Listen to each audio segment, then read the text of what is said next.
Presented by Lotus Music.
दिक्कत होई बबी जन खबर आई हा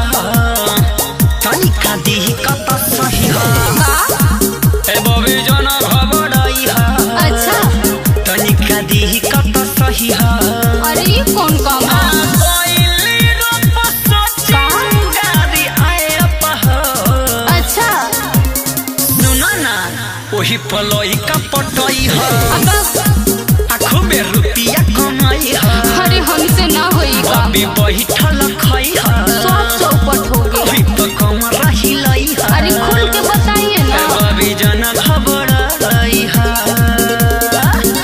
अरे सस्ता और टिकाऊ कोई काम बताइए ना अरे ये पोरा ना अरे मैं बहुत परेशान हूँ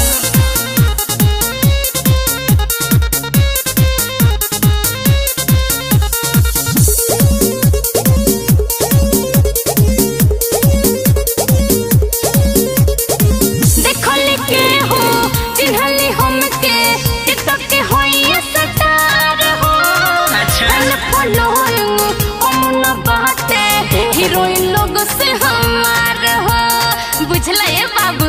सब बुझाता तो खीरी काहे कटता रे इन्होंने काहे घुमाता रे बोला ना सब कोई जानत पहचानत बा बदनामी न हो जाई हमार देखली के हो चिन्हली हमके टिकटॉक के होई स्टार हो नाचल फॉलोइंग कमनो बाते हीरोइन लोग से हमार हो शर्म करो ना कर कारोबार हो बबी पैसा के होई बौछार हो जाई बदनामी काम दोसर होई त कही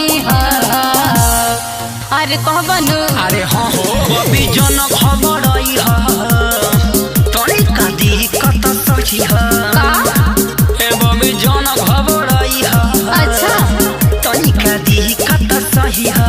अरे ये कौन काम है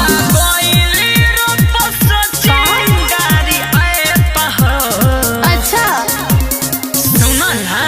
नया लोही का पटोई हो खूबे रुपया कमाई हो अरे हमसे ना होएगा अभी बैठल खाई हो सब चौपट हो गया वही पर कमर हिलाई हो अरे खुल के बताइए ना बबी जन खबर आई हो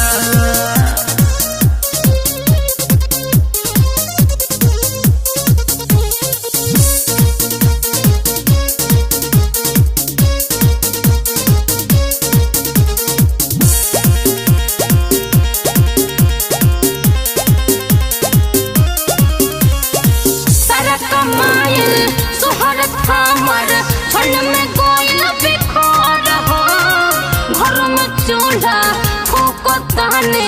काढ़ताने रोज गोबर हो अब औकात पर आलू गइलू केतनो उड़बो आसमान धरती काट करे पड़ी अब बड़ी बुझाता घर रह के चिपड़ी पाथे के पड़ी बात हाँ सारा कमाइल सुहरत हमर छन में कोयल बिखर हो घर में चूल्हा फूको ताने काढ़ताने रोज गोबर हो सतीलाल के सलाह प्रभमान हो मुख्य खर्चा दुकान अपन छान हो सच में हाँ राहुल रसिक से न बात जौन कहने हो सुनाई बात बुझला चल ना बता बबी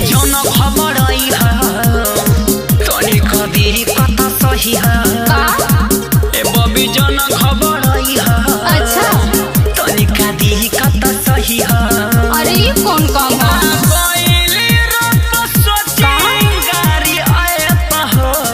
अच्छा सुना ना